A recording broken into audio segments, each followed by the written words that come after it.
Srimatre Namaha. Today we are going to learn third sloka. ఈ రోజు మనం మూడవ శ్లోకం నేర్చుకుందామండి. మనోరూపేక్షుకోదండ పంచతన్మాత్ర సాయక నిజారుణ ప్రభాపూరమజ్జద్ బ్రహ్మాండ మండల. Now we'll see how many namas in this third shloka.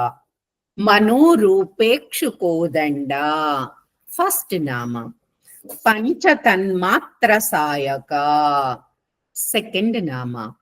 నిజారుణ ప్రభాపూర మజ్జత్ బ్రహ్మాండ మండల, థర్డ్ నామ. You all should see in the second line, entire line itself is only one nama. You are not supposed to split in between. ఈ మూడవ శ్లోకంలో మనకి మొత్తం 3 నామాలు ఉన్నాయండి. మీరు గమనించినట్లయితే రెండవ లైన్ మొత్తం కూడా అమ్మవారిది ఒకటే నామం.